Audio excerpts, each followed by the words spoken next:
का स्वागत है मेरे नए चैनल सिविल सेवा गुरुकुल पर। कल हमने ये के 53 क्वेश्चन किए थे टेस्ट नंबर 5 के दृष्टि IAS मेंटरशिप 2027। आप कोड चेक कर सकते हैं।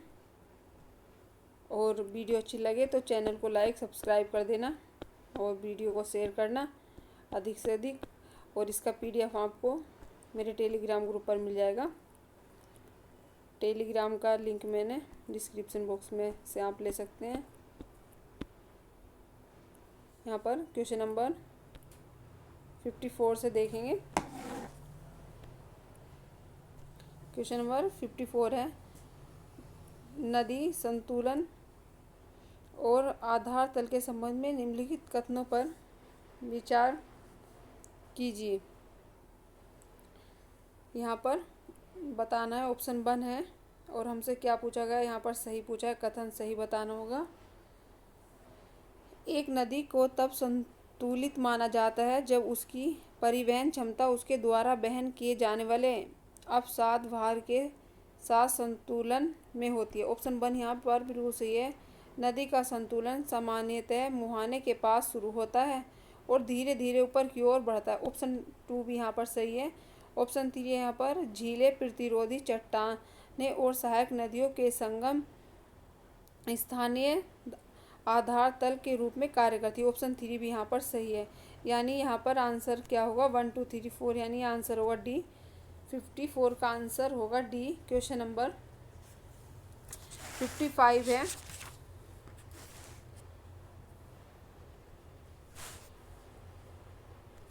देखते हैं यहाँ पर। नदी विकास और परिच्छेदी का समायोजन की प्रक्रिया के संबंध में निम्नलिखित कथनों पर विचार कीजिए। ऑप्शन 1 है यहाँ पर हमसे पूछा नदी विकास और परिच्छेदी का समायोजन की प्रक्रियाओं के संबंध में बताना है। यानी कि नदी कायाकल्प नदी की अपरदकारी शक्ति को बढ़ाता है और इसके परिणाम स्वरूप अनुदैर्ध्य परिच्छेदिका में निक पॉइंट का निर्माण होता है। ऑप्शन 1 यहाँ पर सही है। नदी अपहरण तब होता है जब एक अधिक सक्रिय रूप से अपरदन करने वाली धारा निकटवर्ती धारा के उद्गम स्रोत को अपने में समाहित कर लेती है। ये ऑप्शन भी बिल्कुल सही है। ऑप्शन 2 है यहाँ पर, एक निक पॉइंट उस चरण को दर्शाता है जब नदी ने अपनी संतुलित परिच्छेदिका प्राप्त कर ली हो और पार्श्व अपरदन प्रबल हो। ऑप्शन 2 3 यहाँ पर गलत होगा। यहाँ पर आंसर होगा 1 2, यानी 55 का आंसर है ए। क्वेश्चन नंबर 56 यहाँ पर, संप्रदाय मैदानों पेनिप्लेन के संबंध में निम्नलिखित कथनों पर विचार करना है, यानी बताना है यहाँ पर कौन सा सही है। ऑप्शन 1 है यहाँ पर, प्राय मैदान एक लगभग समतल सतह है जिसका निर्माण तब होता है जब लंबे समय तक जारी अपरदन किसी परिदृश्य के अधिकांश उच्च आवाज को कम कर देता है। ऑप्शन 1 यहाँ पर सही है। ऑप्शन 2 पूछा गया है, इसके विकास के लिए सापेक्ष विवर्तन की स्थिरता और निरंतर आच्छादन की यह दीर्घ अवधि की आवश्यकता होती है। ऑप्शन 2 भी यहाँ पर सही है। ऑप्शन 3 है, समप्राय मैदान के ऊपर उभरी हुई अलग थलग अवशिष्ट पहाड़ियों को इंसलवर्ग के रूप में जाना जाता है। नहीं, ये सही नहीं है क्योंकि इन्हें इंसलवर्ग के रूप में नहीं जाना जाता। इन्हें कहा जाता है, मैदानों के ऊपर उठे अवशिष्ट पहाड़ों को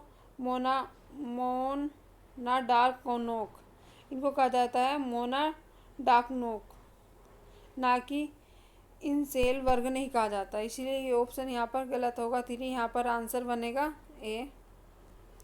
क्वेश्चन नंबर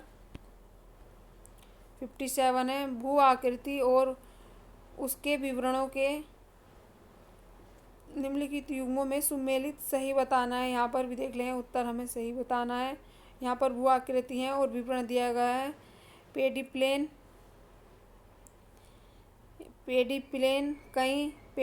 कई पेडिमेंट के मिलने से बनी एक विस्तृत मंद ढाल वाली सतह है। ऑप्शन 1 यहाँ पर सही है। एडम एडरम्फ क्या है? एडरम्फ क्या है, यानी हमसे पूछा गया एडरम्फ क्या है।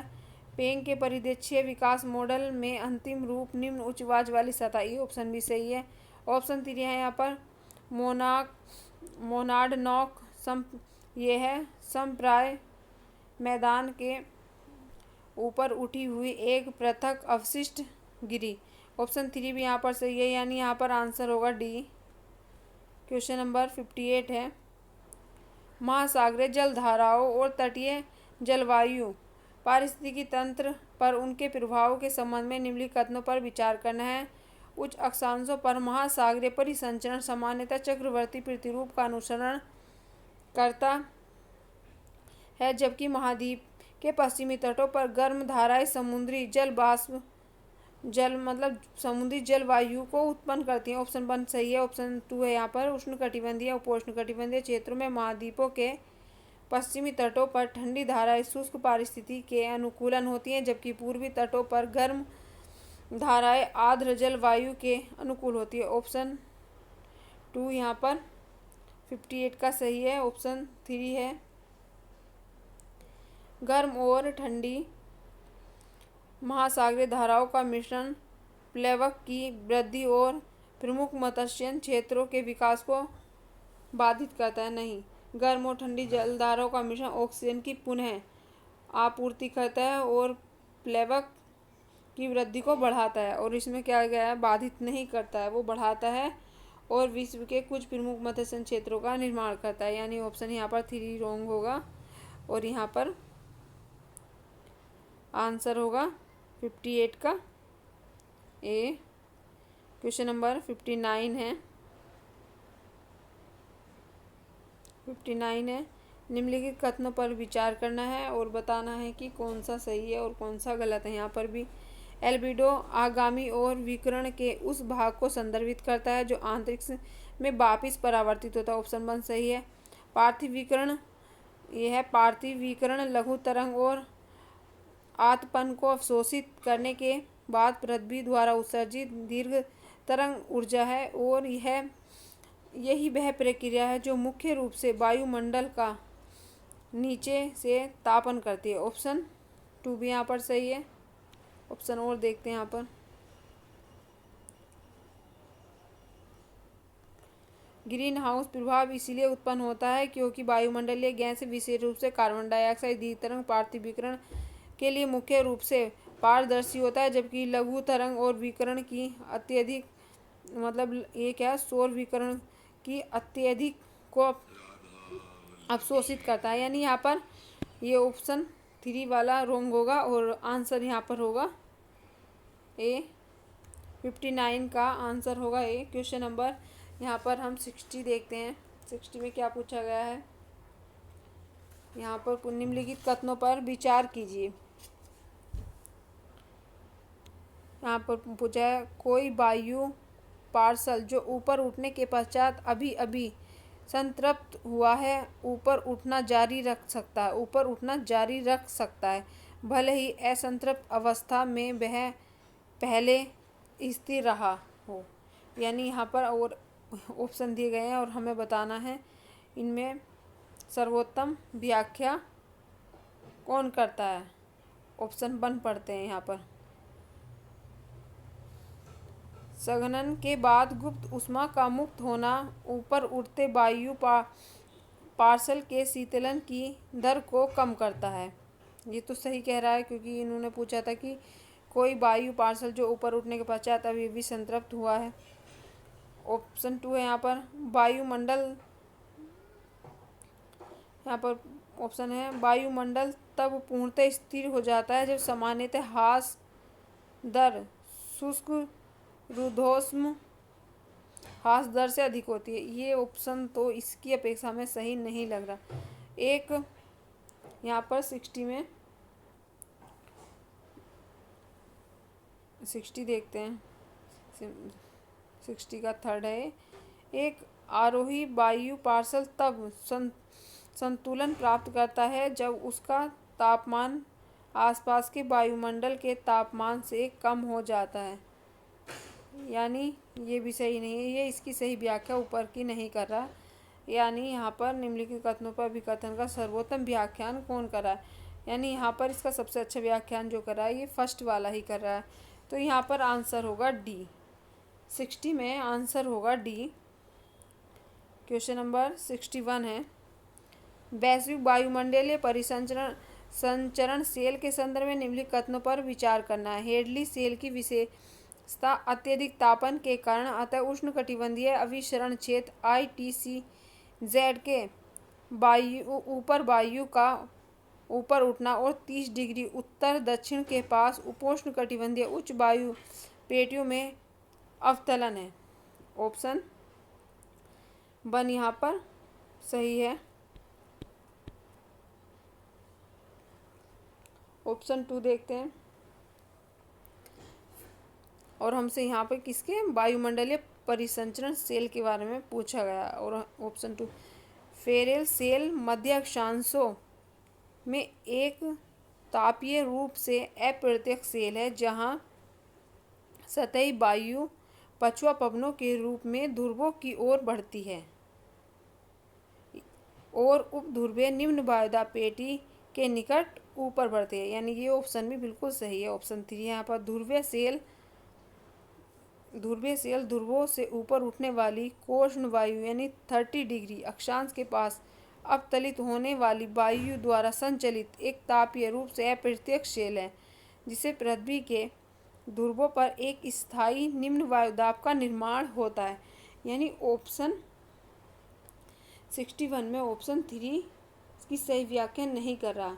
ये अप्रत्यक्ष तो बिल्कुल नहीं है, ये प्रत्यक्ष होती है, तो इसलिए ये बिल्कुल यहाँ पर थर्ड ऑप्शन यहाँ रॉन्ग होगा। और आंसर हम ऊपर देखते हैं।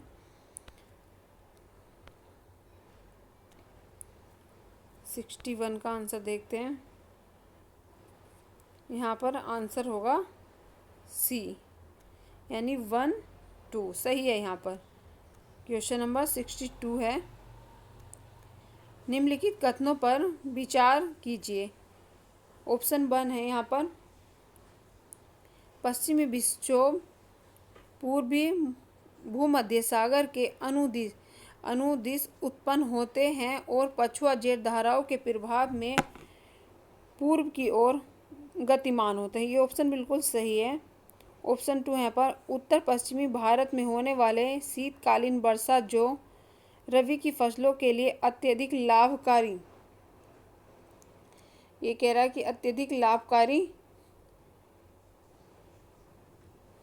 होती है, मुख्य रूप से बंगाल की खाड़ी के ऊपर उत्पन्न होने वाले तीव्र उष्णकटिबंधीय चक्रवातों के कारण होती है। नहीं, हालांकि यह रबी फसल के लिए लाभकारी है, लेकिन ये बंगाल की खाड़ी के चक्रवातों, ये पूर्वी तट को प्रभावित करती है, ना कि बंगाल की खाड़ी के चक्रवातों को मुख्य रूप से पूर्वी तट को प्रभावित करते हैं, विशेष रूप से मानसून के बाद के दौरान में। यानी ये ऑप्शन 2 यहाँ पर रॉन्ग होगा और यहाँ पर आंसर होगा 62 का ए, यानी 1। क्वेश्चन नंबर 63 है, निम्नलिखित में से कौन से कारक विशेषताएं तड़ित झंझा स्थानीय संवहनी मौसम के विकास और उसकी प्राकृतिक में योगदान देते हैं। यानी दोबारा से रिपीट करते हैं, निम्नलिखित में से हमें बताना है कौन से कारण हैं या विशेषताएं हैं जो तड़ित झंझा और स्थानीय संवहनीय मौसम के विकास और उसकी प्रकृति में योगदान देते हैं। हमें यहाँ पर ये बताना है। ऑप्शन 1 है यहाँ पर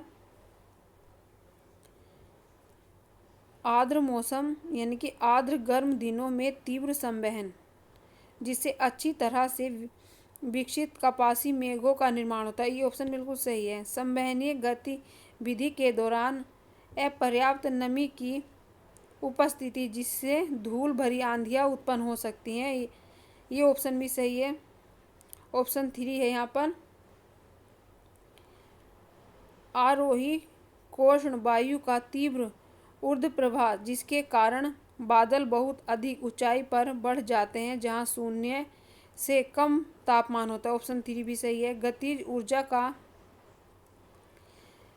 स्थिति ऊर्जा में परिवर्तन जो वायुमंडल को स्थायी रूप से अशांत अवस्था में बनाए रखता है। नहीं, ये ऑप्शन 4 यहाँ पर रोंग होगा। और यहाँ पर 1 2 3 तो यहाँ पर हमारा आंसर होगा, यहाँ पर आंसर होगा बी।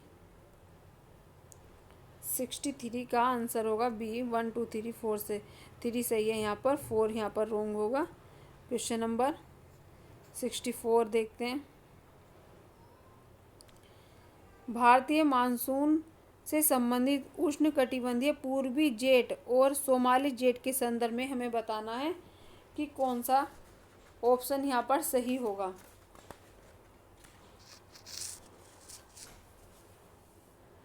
ऑप्शन 1 है सोमाली जेट एक निम्न स्तरीय क्रॉस इक्वेटोरियल वायु धारा है जो पूर्वी अफ्रीका और अरब सागर से गुजरने के बाद जून के दौरान भारत के पश्चिमी तट पर पहुंचती है।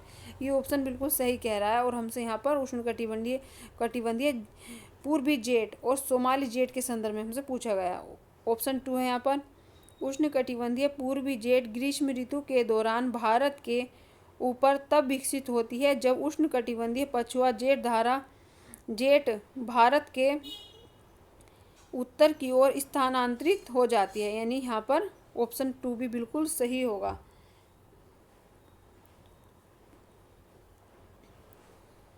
ऑप्शन 3 है यहाँ पर सोमाली जेट मई में अपनी अधिकतम प्रबल अवस्था में होती है। यानी ये बताओ कि सोमाली मई में अपनी अधिकतम प्रबल अवस्था में, ये मई में होती है या कौन से महीने में? ये मई में नहीं होती, ये होती है जुलाई में। ये होती है जुलाई में। और इसका क्षीण होना प्रायद्वीपीय भारत में अधिक प्रबल दक्षिण पश्चिम मानसून से संबंधित भी है। यानी यहाँ पर भी हमारा 1 और 2 सही है। यहाँ पर आंसर होगा ए। 64 का आंसर होगा ए।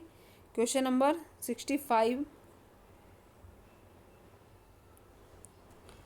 बंगाल की खाड़ी के ऊपर मानसूनी गर्त और निम्न वायुदाब, यानी कि हमसे पूछा है बंगाल की खाड़ी के ऊपर मानसूनी गर्त और निम्न वायुदाब के संबंध में निम्नलिखित कथनों पर विचार करना है और बताना है कि कौन सा सही है। ऑप्शन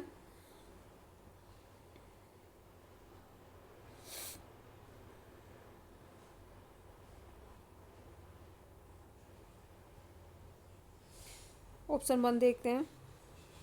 बंगाल की खाड़ी से उत्पन्न होने वाले उष्णकटिबंधीय अपदाबों के मार्ग मुख्य रूप से मानसूनी गर्त यानी ITCZ की स्थिति द्वारा निर्धारित होते हैं। यानी यहाँ पर ऑप्शन 1 बिल्कुल सही है, क्योंकि यहाँ पर हमसे निम्न दाब प्रणाली के बारे में पूछा था। मानसूनी वर्षा की तीव्रता मात्रा में वर्ष होने वाले उतार चढ़ाव इन उष्णकटिबंधीय अपदाबों की प्रवृत्ति और मार्गों से अप्रभावित होते हैं। नहीं, ये ऑप्शन हमारा रोंग होगा। ये 2 ऑप्शन रोंग होगा, क्योंकि उष्णकटिबंधीय अपदाबों की प्रवृत्ति वर्ष दर वर्ष बदलती रहती है और उनके मार्ग एवं दिशा में उतार चढ़ाव के कारण वर्षा तीव्रता और मात्रा की दर भी बदलती रहती है और इसीलिए वर्षा की परिवर्तनशीलता इन अपवादों से स्वतंत्र नहीं है। यानी ये ऑप्शन हमारा रोंग है 2। और यहाँ पर आंसर बनेगा 65 का आंसर होगा ए। क्वेश्चन नंबर 66 होगा। निम्नलिखित कथनों पर विचार कीजिए। लवणीय मृदा की विशेषता सतह पर लवणों की सफ़ेद परत होती है और सामान्यतः इसका pH मान यानी 8.5 से अधिक होता है। ये हमारा ऑप्शन बिल्कुल सही नहीं है, क्योंकि लवणीय मृदा सतह पर लवणीय में सोडियम, कैल्शियम, मैग्नीशियम क्लोराइड आदि की सफ़ेद एक पारदर्शी परत होती है। और ये पूछ रहा था कि 8.5 से अधिक तो कभी नहीं होगा, ये होगा कम। तो ये ऑप्शन हो जाता है यहाँ पर रोंग। फर्स्ट ऑप्शन 2 देखते हैं। क्षारीय मृदा सोडियम के कार्बोनेट और बाइकार्बोनेट से समृद्ध होती है और विनियमन सोडियम को कैल्शियम से बदलने के लिए जिप्सम के प्रयोग के माध्यम से इसमें सुधार किया जा सकता है। ये ऑप्शन सही होगा। ऑप्शन 3 है भारत के अत्यधिक वर्षा वाले क्षेत्रों में पाई जाने वाली लैटराइट मृदा क्षार सिलिका के तीव्र निक्षालन के कारण 5-6 की pH रेंज प्रदर्शित होती है। यानी ऑप्शन 3 भी यहाँ पर सही है और 66 का आंसर देखते हैं क्या होगा। यहाँ पर 2 और 3 सही है, यानी 66 का आंसर यहाँ पर बी होगा, 1 यानी कि 2 और 3। क्वेश्चन नंबर 67 है। निम्नलिखित कथनों पर विचार कीजिए। लेटराइटीकरण एक ऐसी प्रक्रिया है जो एकांतर आर्द्र और शुष्क दौर के साथ अत्यधिक वर्षा प्राप्त करने वाले क्षेत्रों में होती है, जिससे मृदा की ऊपरी परतों से सिलिका और क्षारों का तीव्र निक्षालन होता है। 67 में हमसे पूछा है, ये ऑप्शन सही है। ऑप्शन 2 है यहाँ पर पोडजोलीकरण शुष्क और अर्ध शुष्क क्षेत्रों की एक विशिष्ट प्रक्रिया है जहाँ वाष्पीकरण की उच्च दर के कारण निचली परतों से विलय लवण ऊपर की ओर बढ़ता है और मिट्टी की सतह पर संचित नहीं। ये ऑप्शन तो बिल्कुल ही रॉन्ग है, ये सही नहीं है। यहाँ पर है कि शुष्क और सूखे क्षेत्रों में उच्च वाष्पीकरण के कारण विलय लवण ऊपर की ओर बढ़ता है और सतह पर संचित ही होता है और लवणीय क्षारीय मृदा के निर्माण में को संदर्भित करता है। पोडजोलीकरण वास्तव में शीत आर्द्र जलवायु की एक विशिष्ट प्रक्रिया जहाँ कार्बनिक अम्ल मिट्टी के ऊपर होते हैं और संस्तरों से लोहे एल्युमिनियम का निक्षालन करते हैं। ये ऑप्शन हमारा रॉन्ग है, 2 वाला, यानी यहाँ पर आंसर होगा 67 का आंसर होगा ए। क्वेश्चन नंबर 68 है। मृदा गण और उनके विशिष्ट अभिलक्षणों के निम्नलिखित युग्मों में से कौन सा युग्म सही है। मृदा गण और विशिष्ट अभिलक्षण पूछा है यहाँ पर 68 में। हमें बताना है मृदा गण और अभिलक्षण, विशिष्ट अभिलक्षण क्या सही है, यानी कि एंटीसोल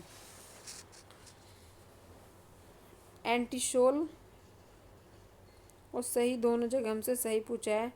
एंटीसोल ऐसी मृदा जिनमें संस्तर विकास के बहुत कम या कोई प्रमाण नहीं होते, ऑप्शन 1 सही है। इंसेप्टिसोल ऐसी मृदा जिनमें मृदा संस्तर विकास की केवल प्रारंभिक अवस्था पाई जाती है, ऑप्शन 2 भी सही है। वर्टिसोल अब मृदा में निम्न क्षार संतृप्त और मृत्तिका संचय के साथ अत्यधिक अपक्षयित मृदा, ऑप्शन 3 यहाँ पर रोंग होगा। ऑप्शन 4 है यहाँ पर अल्फीसोल, जो है अल्फीसोल मध्य रूप से नीलाच्छलित मृदा जो मुख्य रूप से वन और मिश्रित वनस्पतियों के नीचे पाई जाती है, ऑप्शन 4 यहाँ पर सही है। यानी यहाँ पर आंसर होगा 1, 2 और 4। यहाँ पर आंसर होगा सी। क्वेश्चन नंबर, ये इंग्लिश में भी है, फुल पीडीएफ इंग्लिश में भी आपको मिलेगा। क्वेश्चन नंबर 69 है। भारत के जैव भौगोलिक क्षेत्रों के संबंध में निम्नलिखित कथनों पर विचार करना है और यहाँ पर हमें बताना है कि सही क्या है। ऑप्शन 1 है ट्रांस हिमालयी क्षेत्र तिब्बती पठार का विस्तार है और इसकी विशेषता विरल अल्पाइन स्टेप वनस्पति जो वन्य भेड़ों और बकरियों की व्यापक समष्टि का आधार है। यहाँ पर ऑप्शन बिल्कुल सही है क्योंकि हमसे जैव भौगोलिक क्षेत्रों के संबंध में पूछा गया है। ऑप्शन 2 है यहाँ पर अर्ध शुष्क क्षेत्र केवल पश्चिमी घाट के पूर्व में वृष्टि छाया क्षेत्र में पाए जाते हैं। अर्ध शुष्क नहीं, अर्ध शुष्क कहाँ कहाँ पे ये है, केवल वृष्टि छाया क्षेत्र सीमित नहीं है, यानी कि इनका ये ये इनका एक भाग पंजाब, हरियाणा, दिल्ली और गुजरात मरुस्थल के चारों ओर भी स्थित है। दूसरा इनका भाग महाराष्ट्र, आंध्र प्रदेश, कर्नाटक, तमिलनाडु और पश्चिमी घाट से भी मिलकर बना है। तो इसीलिए यहाँ पर ऑप्शन 2 ये रॉन्ग होगा। क्वेश्चन नंबर ऑप्शन 3 है यहाँ पर। पश्चिमी घाट जैव भौगोलिक क्षेत्र भारत के भौगोलिक क्षेत्र का लगभग 4% भाग है और पृथ्वी की उच्च स्थानिकता के साथ उपोष्णकटिबंधीय सदाबहार वनों के विकास में सहायक। ऑप्शन 3 यहाँ पर सही होगा, यानी 69 में आंसर होगा 1 और 3 ए। क्वेश्चन नंबर 70 है।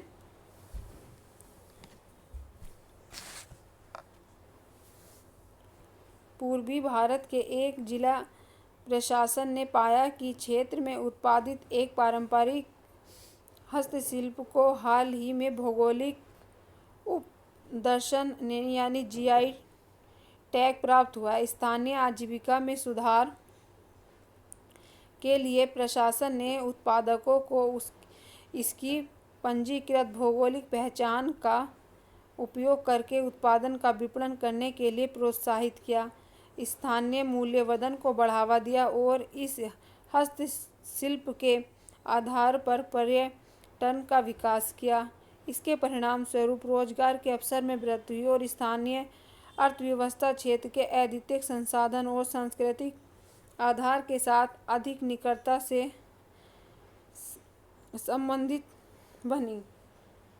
यानी उपयुक्त उदाहरण में से किस एक अवधारणा को सर्वोत्तम रूप से प्रदर्शित करता है।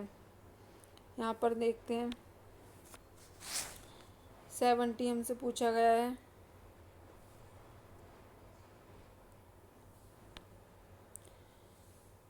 आयात प्रतिस्थापन रणनीति, समान औद्योगिक विकास, स्वच्छंद औद्योगिक अवस्थिति या संसाधन आधारित क्षेत्रीय अर्थव्यवस्था। यहाँ पर हमसे पूछा गया है ये समान औद्योगिक विकास तो नहीं है, आयात प्रतिस्थापन रणनीति ये भी नहीं है, स्वच्छंद औद्योगिक अवस्थिति ये भी नहीं है, यानी यहाँ पर होगा 70 में आंसर होगा डी, संसाधन आधारित क्षेत्रीय अर्थव्यवस्था। क्वेश्चन नंबर 71 है। क्वेश्चन नंबर यहाँ पर 7, निम्नलिखित में से एशिया के भौतिक विभाजन और संबंधित स्थान के कौन से युग्म सुमेलित हैं। यहाँ पर भी सही पूछा गया है कि कौन सा सही है। यहाँ पर देखते हैं आंसर क्या होता है। तिब्बती पठार हिमालय और कुनलुन पर्वतों के मध्य है, ये ऑप्शन सही है। ऑप्शन 2 है पश्चिमी साइबेरियाई मैदान यूराल पर्वत और येनिसेई नदी के मध्य, ये भी ऑप्शन सही है। तकलामकान मरुस्थल अरब प्रायद्वीप नहीं, ये चीन के शिनजियांग क्षेत्र में तारिम बेसिन में स्थित है, ना कि अरब प्रायद्वीप में। ऑप्शन 3 रॉन्ग होगा। ऑप्शन 4 है अल्ताई पर्वत रूस, मंगोलिया, चीन, कजाकिस्तान और के संगम पर स्थित है। ऑप्शन 4 यहाँ पर सही है, यानी यहाँ पर आंसर होगा बी 1, 2 और 4। 71 में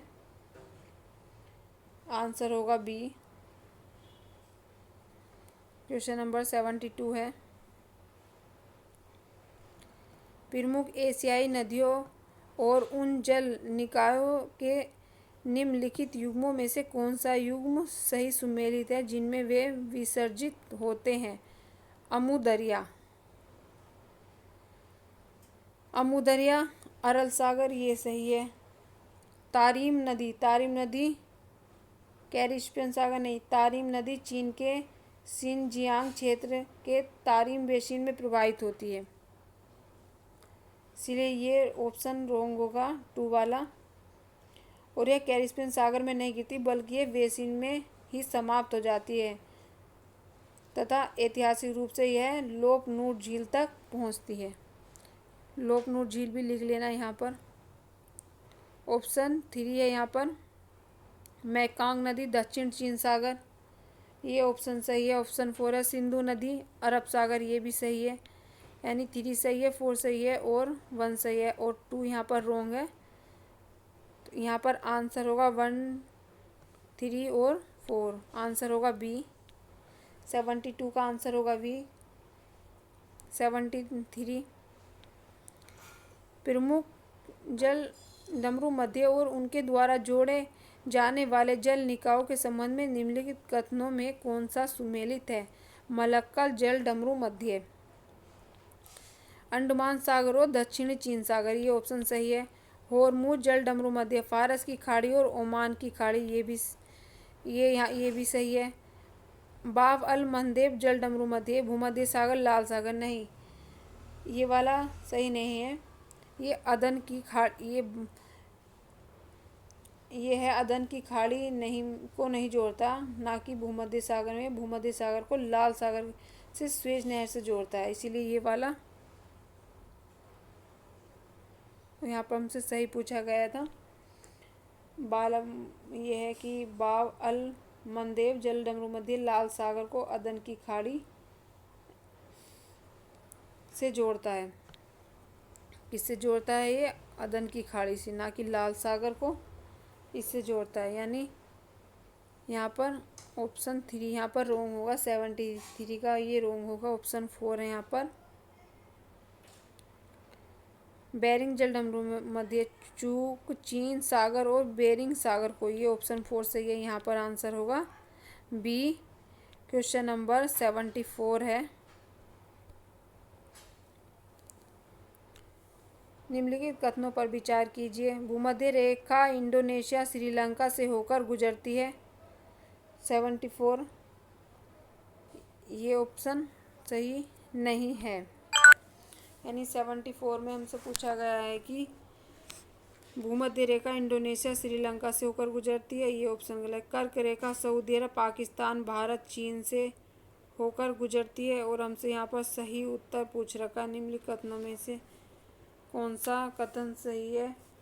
यानी कि भूमध्य रेखा इंडोनेशिया से होकर गुजरती है, यह लेकिन यह श्रीलंका से होकर नहीं गुजरती। ये क्या होगा? ये गलत इसलिए है क्योंकि ये इंडोनेशिया से गुजरती है लेकिन श्रीलंका से होकर नहीं गुजरती। कर्क रेखा सऊदी अरब पाकिस्तान भारत और चीन से, कर्क रेखा सऊदी अरब संयुक्त राज्य अमेरिका ओमान भारत और बांग्लादेश चीन ताइवान से होकर गुजरती है। पाकिस्तान से होकर नहीं गुजरती, इस वजह से ये भी रोंग होगा। आर्कटिक व्रत केवल एक एशियाई देश से होकर गुजरता है, ये ऑप्शन 3 बिल्कुल सही है। ऑप्शन 4 है यहाँ पर ताइवान से कर्क रेखा गुजरती है किंतु भूमध्य रेखा नहीं गुजरती, ये ऑप्शन 4 सही होगा। ये आंसर क्वेश्चन काफ़ी अच्छा है। यानी यहाँ पर आंसर होगा 74 का आंसर होगा सी। 3 और 4। क्वेश्चन नंबर 75 है। निम्नलिखित जानकारी के आधार पर स्थान की पहचान कीजिए। यह एक संकीर्ण समुद्र संधि स्थल है जो लाल सागर को अदन की खाड़ी से जोड़ता है। यानी 75 में पूछा है हमसे कि ये किसकी विशेषताएं हैं। यह अरब प्रायद्वीप को हॉर्न ऑफ अफ्रीका से अलग करता है। यह सुएज नहर के माध्यम से यूरोप और एशिया के मध्य होने वाले वैश्विक व्यापार में एक महत्वपूर्ण मार्ग है। इसे पेरिम द्वीप द्वारा 2 जल मार्गों में विभाजित किया गया है। यानी निम्नलिखित में से कौन सा है? यहाँ पर 75 का आंसर होगा बी, बाब अल मंदेब। क्वेश्चन नंबर 76 है। 76 है। निम्नलिखित कथनों में यहाँ पर हमें सही नहीं बताना है और भौतिक विशेषताएं बतानी है फिर। और पहले यहाँ पर ऑप्शन देख लेते हैं किस तरह से दे रखे हैं 76 में।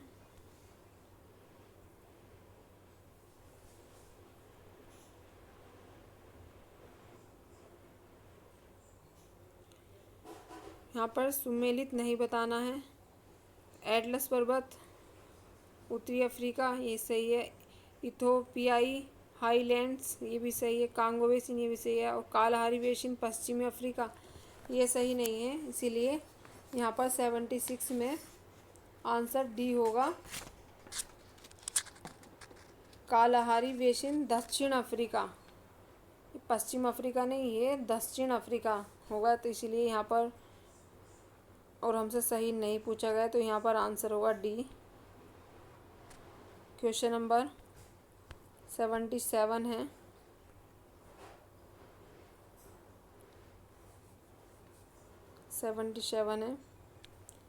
सूची 1 को सूची सेकंड से सुमेलित करना है और बताना है नदी, झील और संबंधित विशेषताएं। 77 में नील नदी भूमध्य सागर में गिरती है। कांगो नदी भूमध्य रेखा को 2 बार काटती है। जाम्बेजी विक्टोरिया फॉल्स का निर्माण करती है। तांगानिका झील क्या करती है, ये 4 से मिली है। गहरी ब्रंस घाटी झील, यानी 77 का आंसर होगा ए। 77 का आंसर होगा ए। 3, 1, 2, 4। क्वेश्चन नंबर 78 है।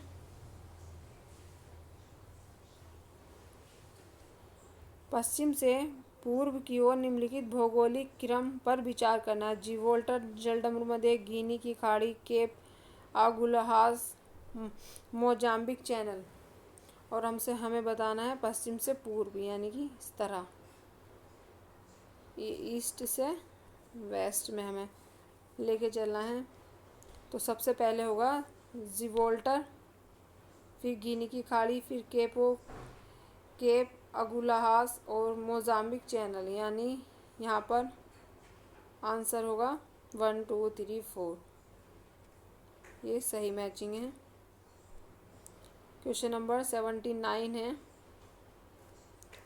निम्नलिखित कथनों पर विचार करना है। उपयुक्त देशों में से कितने देश निम्नलिखित में से कम किसी एक देश से, यानी कि उपयुक्त में से कितने देश निम्नलिखित में कम से कम कितनों देशों से होकर भूमध्य रेखा, प्रधान मध्य रेखा और कर्क रेखा और मकर रेखा गुजरती है। यहाँ पर ये बताना है।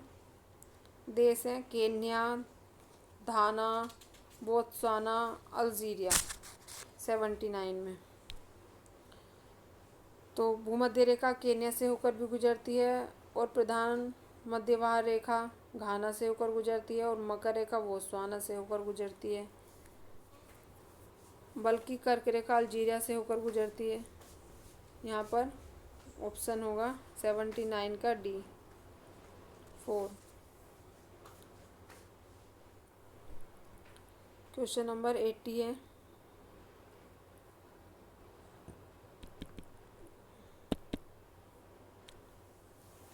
निम्नलिखित संकेतकों के आधार पर सामरिक कॉरिडोर की पहचान कीजिए। और बताना है, ये इनके नाम दे रखे हैं, और हमें बताना है कि ये किसकी विशेषताओं को बताते हैं। क्वेश्चन नंबर 80 में ऑप्शन 1 है, यह अंगोला के एक अटलांटिक बंदरगाह से प्रारंभ होता है। ऑप्शन 2 है, यह कांगो लोकतांत्रिक गणराज्य के खनिज संपदा कटंगा क्षेत्र को जोड़ता है। इसका प्रस्तावित विस्तार जाम्बिया के कोपरबेल्ट क्षेत्र तक पहुंचता है।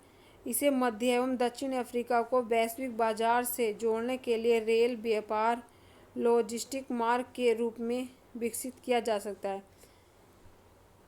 और हमसे पूछा था कि ये किन संकेतों के आधार पर सामरिक कॉरिडोर की पहचान की जा सकती है, यानी 80 में यहाँ पर आंसर होगा बी, लोबिटो कॉरिडोर। और ये कॉरिडोर कहाँ पर है, मुझे ये बताना, और कहाँ से कहाँ तक कैसे कैसे ये जाता है, यानी कि इसकी संपूर्ण विशेषताएं कमेंट बॉक्स में लिख के भेजना। कुछ तो लिखी हुई हैं। ऑप्शन 81 है, यानी कि क्वेश्चन 81 है। G7 आउटरीच सत्र, एक करंट का क्वेश्चन है। 2026 व्यापक कूटनीतिक गतिशीलता के संबंध में निम्नलिखित कथनों पर विचार करना है, यानी बताना है कि कौन सा यहाँ पर सही है। ये इसमें क्वेश्चन दे गए हैं और फिर इसकी विशेषताओं को बताना है। ऑप्शन 1 है G7 शिखर सम्मेलन ने भारत को ग्लोबल साउथ की प्राथमिकताओं को आगे बढ़ाने तथा वैश्विक विश्वास हास को संबोधित करने के लिए एक महत्वपूर्ण मंच प्रदान किया है। ऑप्शन 2 है भारत ने पारंपरिक दाताग्राही मॉडल से आगे बढ़कर समानता, पारंपरिक सम्मेलन और साझा जिम्मेदारी पर आधारित साझेदारियों की वकालत की है। ऑप्शन 3 है यहाँ पर G7 को एक ऐसी सीमित समूह के रूप में देखने की आलोचनाओं का उत्तर देने हेतु मेजबानी देश सामान्यतः भारत, ब्राज़ील और दक्षिण अफ्रीका जैसे देशों को विशेष आउटरीच सत्रों में आमंत्रित करते हैं।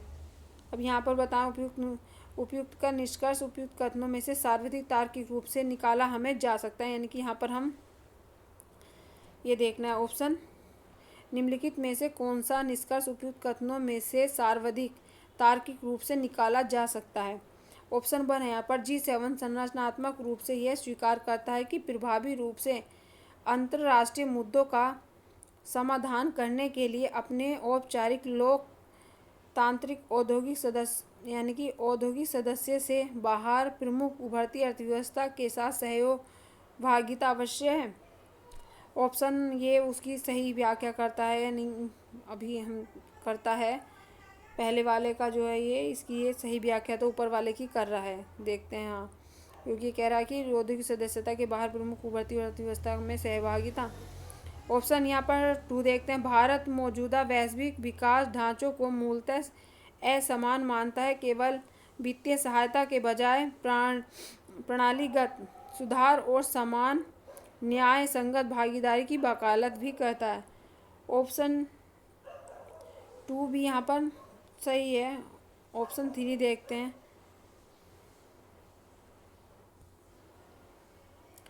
ऑप्शन 3 है ये है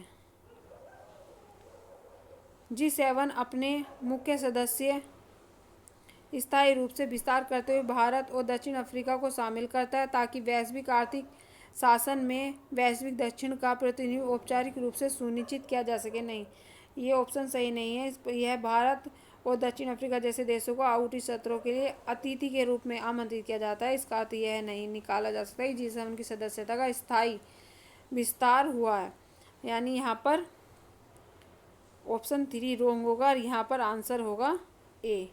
81 का आंसर होगा। एक क्वेश्चन नंबर 82 है, ये करंट अफेयर के क्वेश्चन है।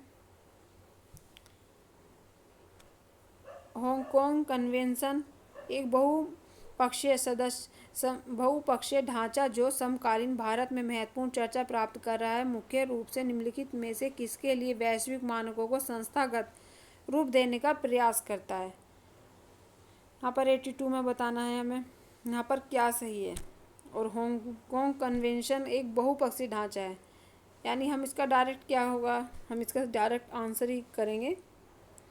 इसका आंसर बनता है बी। यह सुनिश्चित करता है कि उपयोग अवधि समाप्त हुए जहाज़ों को व्यावसायिक स्थिति या समुद्री पारिस्थितिकी तंत्रों से समझौता किए बगैर सुरक्षित रूप से नष्ट किया जाए।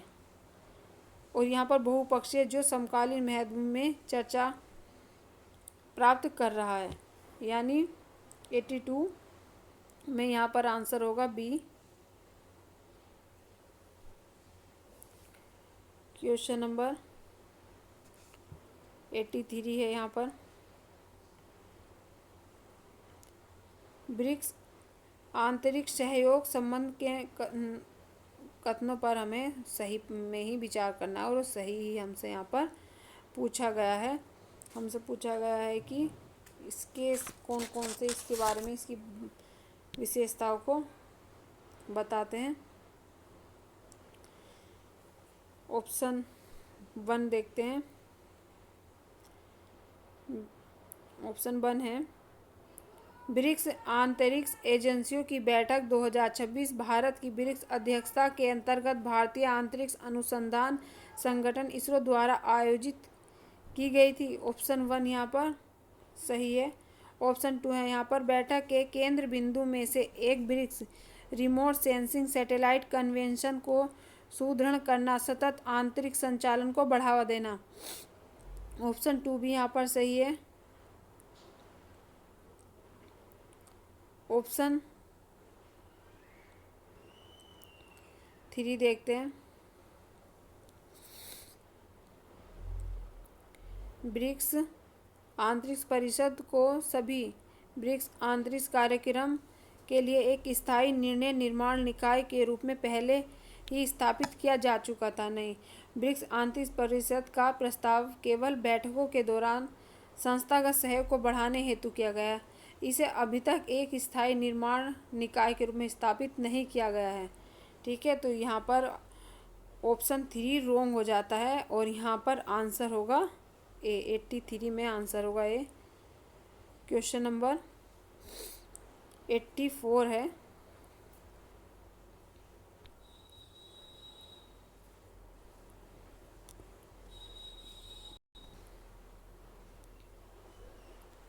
ये टेस्ट दृष्टि में का कोई भी हिंदी इंग्लिश मीडियम स्टूडेंट ले सकता है टेलीग्राम ग्रुप से। न्यूक्लियर डाउन ब्लेडिंग के संबंध में निम्नलिखित कथनों पर विचार करना है और बताना है कि कौन सा कथन यहाँ पर सही होगा। इसमें निम्न समृद्ध यूरेनियम को उच्च समृद्ध यूरेनियम में परिवर्तित करना शामिल है। ऑप्शन 1 यहाँ पर रॉन्ग होगा। ऑप्शन 2 है यहाँ पर यह हथियार ग्रेड यूरेनियम के स्टॉक को प्राकृतिक या अवक्षेपित यूरेनियम के साथ मिलाकर काम करता है। ऑप्शन 2 यहाँ पर सही है। ऑप्शन 3 है यह नाभिकीय ब्रेकआउट टाइम को बढ़ावा देता है, यानी को बढ़ाता है। ये ऑप्शन और सही पूछा है। यहाँ पर आंसर होगा ए 2 और 3। क्वेश्चन नंबर 85 है। भारत इजराइल रक्षा संबंधों के संदर्भ में निम्नलिखित कथनों पर विचार करना है और बताना है कि कौन सा सही है।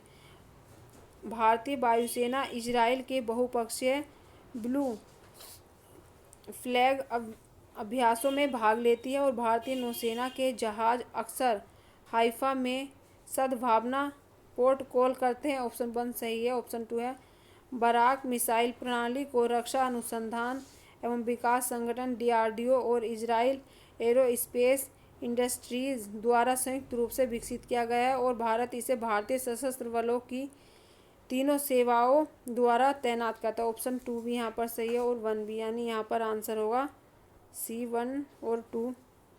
क्वेश्चन नंबर 86 है। भारत में भौगोलिक उपदर्शन यानी GI टैग के संबंध में निम्नलिखित कथनों पर विचार करना है। भौगोलिक उपदर्शक का पंजीकरण माल का भौतिक उपदर्शन यानी कि रजिस्ट्रीकरण और संरक्षण अधिनियम 99 के तहत प्रशासित किया जाता है। 86 हमें यहाँ पर बताना है। 86 में है यहाँ पर आंसर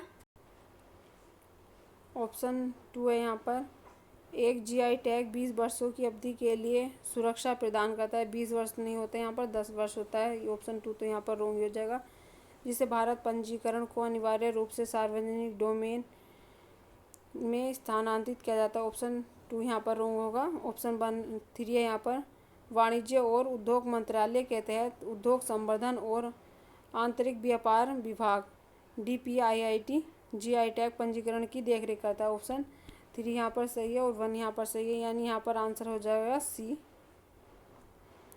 यहाँ पर आंसर होगा C।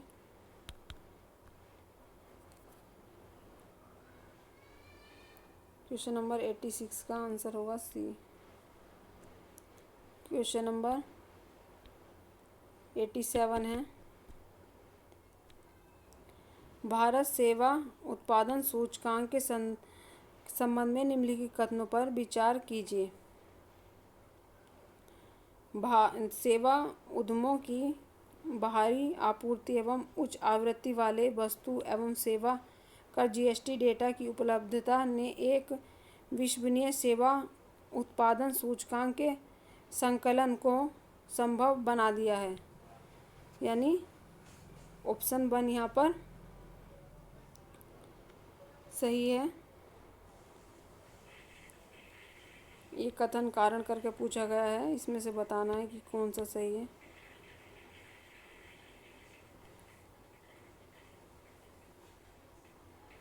ऑप्शन 2 है। ये डिफ्लेटर सेवा उत्पादन में वास्तविक वृद्धि को मापने के लिए सांकेतिक सेवा राजस्व से कीमतों में होने वाले बदलावों के प्रभाव को हटा देता है। ऑप्शन 3 यहाँ पर सांख्यिकीय कार्य के क्रियान्वयन मंत्रालय व्यक्तिगत सेवाओं अनौपचारिक क्षेत्रों तथा ध्रुव को आईएसपी के सांख्यिकीय ट्रैकिंग ढांचे से बाहर रखता है। यानी ऑप्शन देखते हैं उपयुक्त में कौन सा निष्कर्ष इसका सही निकलता है और कौन इसकी विशेषताओं को बताता है।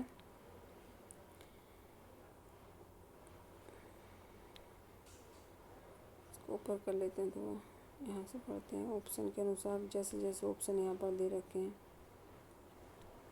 जीएसटी क्रियान्वयन के माध्यम से अर्थव्यवस्था के औपचारिकरण ने महत्वपूर्ण सांख्यिकी उत्पाद उत्पन्न किए जो सीधे तौर पर भारत की व्यापक आर्थिक निगरानी क्षमताओं को बढ़ाते हैं।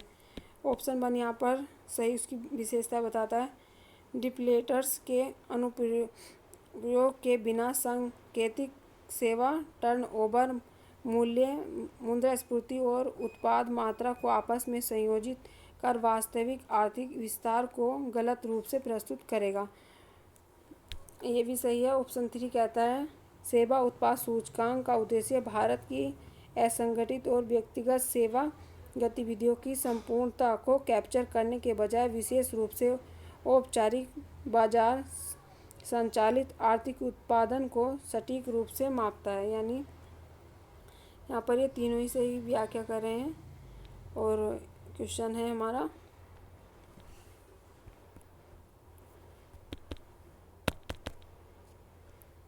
यहाँ पर आंसर होगा डी 87 का आंसर होगा डी। क्वेश्चन नंबर 88 देखते हैं।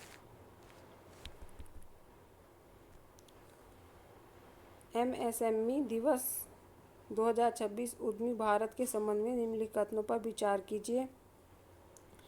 और हमें यहाँ पर क्या हमें बताना है, यहाँ पर सही कौन सा है। ऑप्शन 1 है यहाँ पर राष्ट्रीय लघु उद्योग निगम को अनुसूची बी से अपग्रेड करके अनुसूची ए श्रेणी में केंद्रीय सार्वजनिक क्षेत्र के उद्यम का दर्जा दिया गया है। यानी ऑप्शन 1 यहाँ पर सही है। ऑप्शन 2 है एमएसएमई ग्लोबल मार्ट 0.2.0 एक राष्ट्रीय डिजिटल वाणिज्य और व्यापार सुविधा मंच के रूप में ओएनडीसी इकोसिस्टम के साथ एकीकृत करता है। ये भी ऑप्शन सही है। यानी यहाँ पर आंसर होगा सी। क्वेश्चन नंबर 89 है भारतीय वस्त्र क्षेत्र के संबंध में निम्नलिखित कथनों पर विचार करना है। वस्त्र क्षेत्र में 100%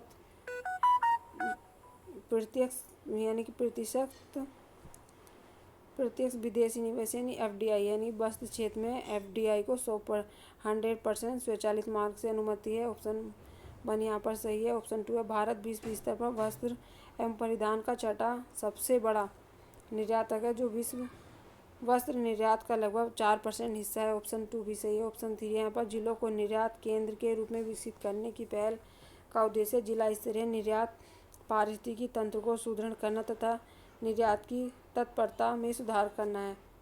यानी यहाँ पर आंसर होगा डी। क्वेश्चन नंबर 90 है संपीड़ित बायोगैस के संबंध में निम्नलिखित कथनों पर विचार करना है। इसका उत्पादन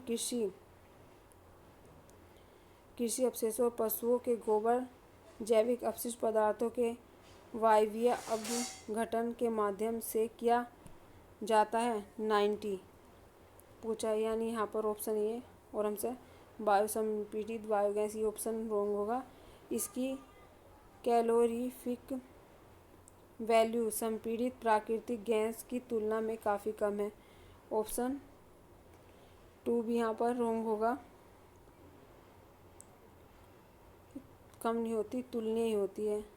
ऑप्शन 3 है यहाँ पर, इसका उपयोग ऑटोमोटिव और औद्योगिक अनुप्रयोगों में सीएनजी के विकल्प के रूप में किया गया है, यानी यहाँ पर आंसर 3 सही है और यहाँ पर आंसर होगा बी। 90 में आंसर होगा बी। क्वेश्चन नंबर 91 है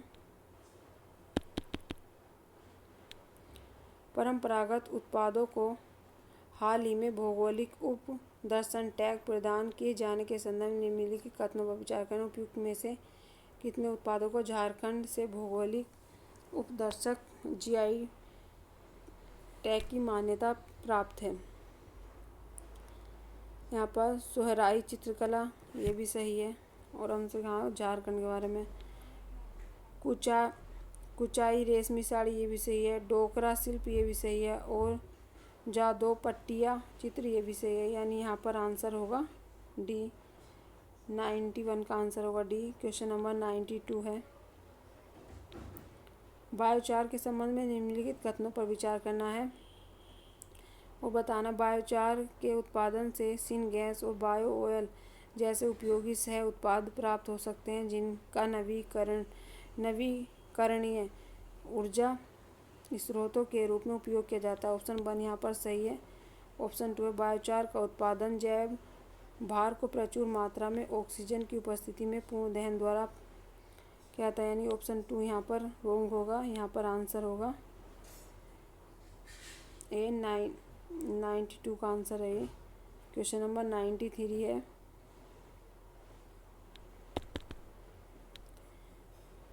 ये है आर्बुस्कुलर माइकोराइजल कवक के संदर्भ में बताना है। एम कवक के संदर्भ में, ये कवक अधिकांश स्थलीय पौधों की प्रजातियों की जड़ों के साथ पारस्परिक रूप से सहयोगात्मक संबंध स्थापित करते हैं तथा पोषण तत्वों के आदान प्रदान में सहायता करते हैं। ऑप्शन 1 यहाँ पर सही है। ऑप्शन 2 है यहाँ पर घास स्थल पारितंत्रों में गहन रूप से कृषि की गई भूमि की तुलना में एम यानी कि आर्बुस्कुलर माइकोराइजल कवकीय तंत्र का संकेंद्रण कम होता है। नहीं, ये ऑप्शन रॉन्ग होगा।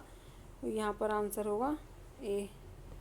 93 का आंसर होगा ए। क्वेश्चन नंबर 94 देखते हैं।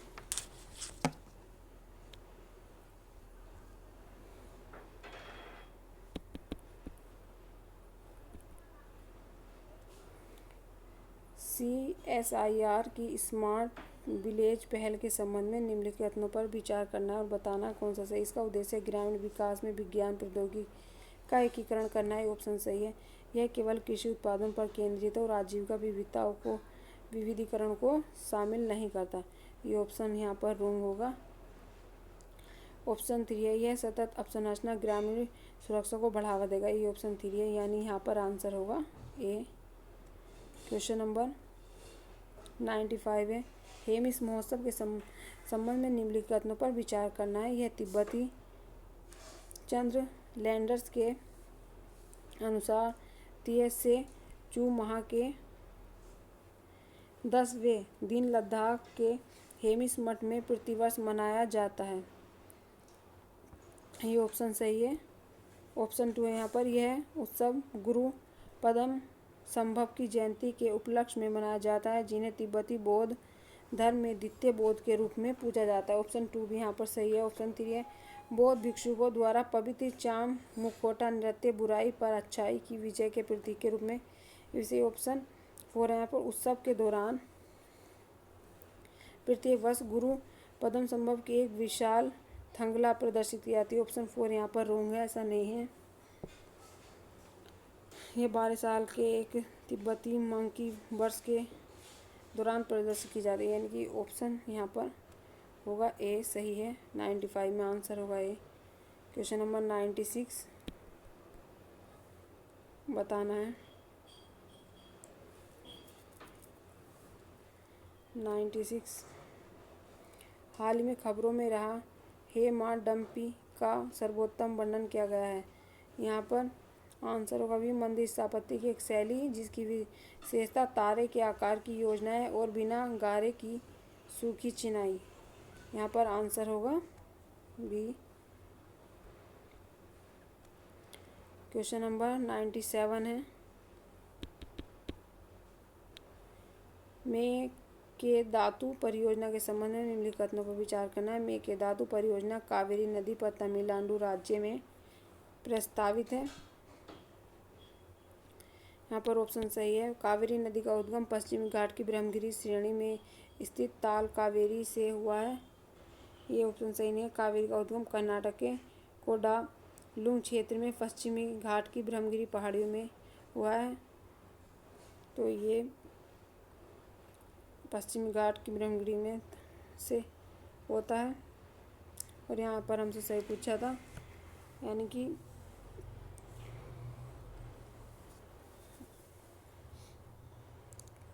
तो यहाँ पर आंसर होगा 97 में। यहाँ पर ये तो सही है। और मेकादु परियोजना कावेरी नदी के तमिलनाडु परियोजना में प्रस्तावित होती है। ये पहला वाला ऑप्शन रॉन्ग है। यहाँ पर आंसर होगा बी। क्वेश्चन नंबर 98 है। निम्नलिखित युग्मों पर विचार कीजिए। प्रौद्योगिकी पहल संबंधित विशेषता एआई कोष मेघराज विश्वसनीय ब्लॉकचेन स्टैक। और ऑप्शन 1 से हम शुरुआत करते हैं। यहाँ पर ये ऑप्शन 1 है हमारा। एआई कोष डाटा सेट्स एवं एआई मॉडलों का भंडार है, यानी ऑप्शन 1 सुमेलित है। और मेघराज सरकारी क्लाउड पहल, ये भी ऑप्शन 2 यहाँ पर सही है। ऑप्शन 3 विश्वसनीय राष्ट्रीय ब्लॉकचेन, ये भी सही है। ऑप्शन ये SORA सेमीकंडक्टर कौशल विकास कार्यक्रम, ये रॉन्ग है, यानी यहाँ पर आंसर होगा सी। 98 में आंसर होगा सी, यानी ये ऑप्शन 4 वाला गलत है। इसमें सही होगा ये स्केलिंग फॉर एआई रेडीनेस है। इसका उद्देश्य स्कूल छात्रों में एआई साक्षरता विकास करना है, ना कि सेमीकंडक्टर। इसलिए यहाँ पर रॉन्ग होगा। यहाँ पर आंसर